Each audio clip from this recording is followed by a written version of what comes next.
ವಂದೇ ಮಾತರಂ ಹಾಡನ್ನು ಸಂಪೂರ್ಣವಾಗಿ ಎಲ್ಲ ಸರ್ಕಾರಿ ಕಾರ್ಯಕ್ರಮಗಳಲ್ಲಿ ಹಾಗೂ ವಿವಿಧ ಖಾಸಗಿ ಕಾರ್ಯಕ್ರಮಗಳಲ್ಲಿ ಹಾಡಬೇಕಂತ ಒಂದು ನಿಯಮ ತಂದಿದ್ದಾರೆ ಕೇಂದ್ರ ಸರ್ಕಾರ.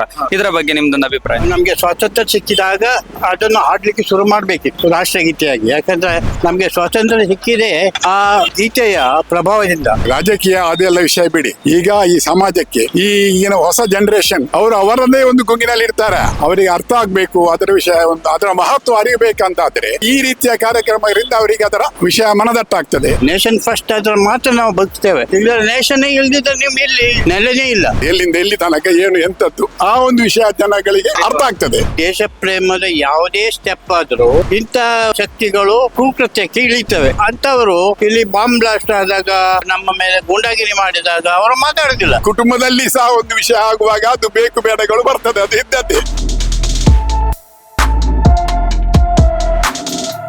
ಸರ್ ನಮಸ್ತೆ, ನಿಮ್ಮ ಹೆಸರು? ಸುಧಾಕರ್ ಜೋಶಿ ಅಂತ ವಕೀಲರು. ಸರ್, ಏನಂತ ಹೇಳಿದ್ರೆ ಈಗ ವಂದೇ ಮಾತರಂ ಹಾಡನ್ನು ಸಂಪೂರ್ಣವಾಗಿ ಎಲ್ಲ ಕಾರ್ಯಕ್ರಮಗಳಲ್ಲಿ, ಸರ್ಕಾರಿ ಕಾರ್ಯಕ್ರಮಗಳಲ್ಲಿ ಹಾಗೂ ವಿವಿಧ ಖಾಸಗಿ ಕಾರ್ಯಕ್ರಮಗಳಲ್ಲಿ ಹಾಡಬೇಕಂತ ಒಂದು ನಿಯಮ ತಂದಿದ್ದಾರೆ ಕೇಂದ್ರ ಸರ್ಕಾರ. ಇದರ ಬಗ್ಗೆ ನಿಮ್ದೊಂದು ಅಭಿಪ್ರಾಯ? ಅದು ಹಾಡಲೇಬೇಕು. ಯಾಕಂದ್ರೆ 1947ರಲ್ಲಿ ನಮ್ಗೆ ಸ್ವಾತಂತ್ರ್ಯ ಸಿಕ್ಕಿದಾಗ ಅದನ್ನು ಹಾಡ್ಲಿಕ್ಕೆ ಶುರು ಮಾಡ್ಬೇಕಿತ್ತು ರಾಷ್ಟ್ರಗೀತೆಯಾಗಿ. ಯಾಕಂದ್ರೆ ನಮ್ಗೆ ಸ್ವಾತಂತ್ರ್ಯ ಸಿಕ್ಕಿದೆ ಆ ಗೀತೆಯ ಪ್ರಭಾವದಿಂದ. ಆವಾಗಿನ ಎಲ್ಲ ನಮ್ಮ ಸ್ವಾತಂತ್ರ್ಯ ಯೋಧರು ಅದನ್ನು ಹಾಡಿಯೇ, ಅಂದರೆ ಈ ಯುದ್ಧಕ್ಕೆ ಹೋದಾಗೆ ಹೋಗ್ತಾ ಇದ್ರು. ಅದು ನಮಗೆ ಬೇಕೇ ಬೇಕು. ಯಾಕಂದರೆ ಯಾವುದೇ ಧರ್ಮದಲ್ಲ, ನಮ್ಮ ಭಾರತ ಮಾತೆಯನ್ನು ಒಂದು ವಿಜೃಂಭಿಸುವ ಒಂದು ಗೀತೆ ಅದು ಆಗಲೇಬೇಕು. ಯಾಕಂದರೆ ಅದು ನಮ್ಮದು ದೇಶ ಇದ್ದರೆ ಮಾತ್ರ ನಮ್ಮ ಧರ್ಮ, ನಮ್ಮ ಮತ, ನಮ್ಮ ಭಾಷೆ, ನಮ್ಮ ಇದು ಪ್ರಾಂತ್ಯ ಎಲ್ಲಿರುವುದು ದೇಶ ಇದ್ದರೆ ಮಾತ್ರ ಇದು. ಯಾಕಂದರೆ ಅದು ದೇಶ ಪ್ರೇಮವನ್ನು ಯುವಕರಲ್ಲಿ ಅದು ಇನ್ಫ್ಲಿಕ್ಟ್ ಮಾಡ್ತದೆ. ಯಾವುದು ವಂದೇ ಮಾತರಂ ಅದನ್ನು ಇಲ್ಲಿ ಮನಸ್ಸಿನೊಳಗೆ ಇದೆ ದೇಶ ಪ್ರೇಮ. ಅದನ್ನು ಇನ್ಸ್ಟಿಲ್ ಮಾಡಬೇಕಾದ್ರೆ ಇಂಥ ಹಾಡಬೇಕು. ಜನರಿಗೆ ಒಂದು ಭಾವನೆ ಬರಬೇಕು. ಡೈಲಿ ಹಾಡಿದರೆ ಮಾತ್ರ ನಾವು ಪ್ರಾರ್ಥನೆಯಾಗಿ ಮಾಡ್ತೇವೆ ದೇವರದ್ದು. ಹಾಗೆ ಡೈಲಿ ಹಾಡಿದರೆ ಮಾತ್ರ ನಮಗೆ ದೇಶದ ಮೇಲೆ ಪ್ರೇಮ ಬರ್ತದೆ. ನೇಷನ್ ಫಸ್ಟ್ ಥಿಯರಿಯಲ್ಲಿ ನಾವು ಹೋಗ್ಬೇಕು. ನೇಷನ್ ಫಸ್ಟ್ ಅದರ ಮಾತ್ರ ನಾವು ಬದುಕ್ತೇವೆ. ಈಗ ನೇಷನ್ ಇಲ್ದಿದ್ರೆ ನಿಮ್ಮ ಇಲ್ಲಿ ನಿಮ್ಮ ಎಲ್ಲಿಯೂ ಇಲ್ಲ, ಜನರಿಗೆ ನೆಲೆನೇ ಇಲ್ಲ. ನಮಗೆ ಭಾರತದಲ್ಲಿ ಅದು ಕೂಡ ಹಿಂದೂಗಳಿಗಿರೋದು ಭಾರತ ದೇಶ ಮಾತ್ರ, ಬೇರೆ ಯಾವುದಿಲ್ಲ. ಆದ ಕಾರಣ ನಾವು ಅದನ್ನು ಆಡಲೇಬೇಕು. ಅದು ಹಿಂದೂಗಳ ಇದಲ್ಲ, ಅದು ದೇಶ ಪ್ರೇಮದ ಇದು. ದೇಶ ಪ್ರೇಮಕ್ಕೋಸ್ಕರ ಕೆಲವು ಸಂಘಟನೆಗಳು ಅದಕ್ಕೆ ವಿರೋಧಿಸ್ತಾ ಇದೆ. ನಾವು ಹಾಡ್ಲಿಕ್ಕೆ ಆಗಲ್ಲ, ನಮ್ಮ ಧರ್ಮಕ್ಕೆ ಧಕ್ಕೆ ಆಗ್ತದೆ. ಇದರ ಬಗ್ಗೆ ನಿಮ್ದೊಂದು ಏನ? ನೋಡಿ, ದೇಶ ಪ್ರೇಮದ ಯಾವುದೇ ಸ್ಟೆಪ್ ಆದರೂ ಇಂಥ ಶಕ್ತಿಗಳು ಕುಕೃತ್ಯಕ್ಕೆ ಇಳಿತವೆ, ಅಂದರೆ ವಿರೋಧ ಮಾಡ್ತೇವೆ. ಮತ್ತೆ ಅದು ಅಂಥವರು ಇಲ್ಲಿ ಬಾಂಬ್ ಬ್ಲಾಸ್ಟ್ ಆದಾಗ, ಗೂಂಡಾಗಿರಿ ಆದಾಗ, ನಮ್ಮ ಮೇಲೆ ಗೂಂಡಾಗಿರಿ ಮಾಡಿದಾಗ ಅವರು ಮಾತಾಡೋದಿಲ್ಲ. ಇಂಥ ದೇಶ ಪ್ರೇಮ ಏನಾದರೂ ಇಶ್ಯೂ ಇದ್ದರೆ ಇದನ್ನು ವಾಪಸ್ ಮಾಡ್ತಾರೆ. ಅದು ಅವರ ಇದು ಯಾವುದು, ಅವರಿಗೆ ಹಣೆ ಬರ ಅಂತ ಹೇಳ್ಬೋದು ನಾವು. ಅದೇ ನಮ್ಮ ದೇಶದ ಅನ್ನ ತಿಂದು ನೀರು ಕುಡಿದು ನೀವು ನಮ್ಮ ದೇಶಕ್ಕೇನೆ ಹೊಡೆದ್ರೆ ನಿಮ್ಮನ್ನು ಇಲ್ಲಿ ಉಳ್ಳಿಕೊಳ್ಳಿಕ್ಕೆ ನಮಗೆ ಹೇಗೆ ಸಾಧ್ಯ ಆಗ್ತದೆ? ದೇಶದ ವಿರೋಧ ಹೋದಾಗ, ಧರ್ಮದ ವಿರೋಧವಾಗಿ ಹೋದಾಗ ಏನು ಮಾಡಬೇಕು ನಾವು ಅಂತ ನಾವು ಯುವಕರು ನಾವು ಒಟ್ಟಿಗಾಗಿ ತಿಳಿಸಬೇಕು. ಸರ್ ನಮಸ್ತೆ, ನಿಮ್ಮ ಹೆಸರು? ಕರುಣಾಕರ್ ರೈ ಅಂತ.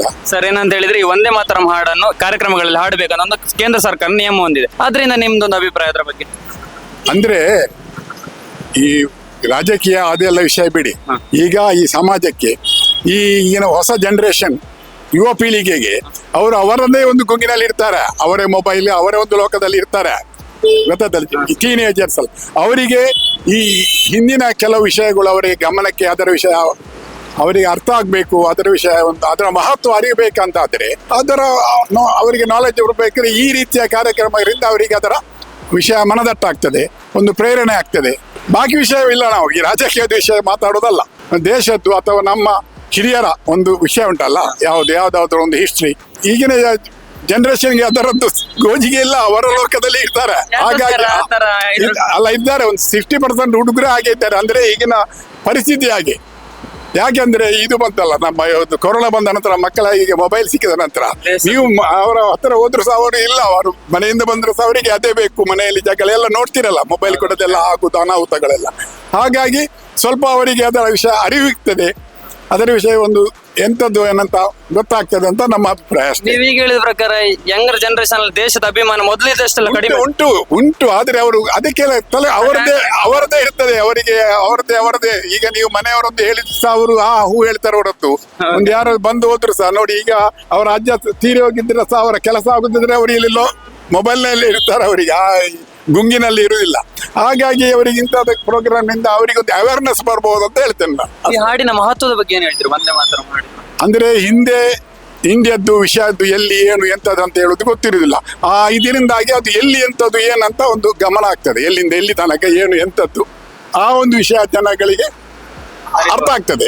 ಅಷ್ಟೊಂದು ಹೇಳ್ತೇನೆ ನಾನು. ಸರ್, ಈ ಹಾಡನ್ನು ಎಲ್ಲ ಹಾಡ್ಬೇಕಂತಂದ್ಮೇಲೆ ಕೆಲವೆಲ್ಲ ವಿರೋಧಿಸ್ತಾರೆ, ನಾವು ಹಾಡಲ್ಲ ಆ ತರ ಈ ತರ ಅಂತ. ಇದೆಲ್ಲ ಯಾಕೆ? ಇರ್ತದೆ ಒಂದು ಮನೆ ಕುಟುಂಬದಲ್ಲಿ ಸಹ ಒಂದು ವಿಷಯ ಆಗುವಾಗ ಅದು ಬೇಕು ಬೇಡಗಳು ಬರ್ತದೆ, ಅದು ಇದ್ದದ್ದೇ.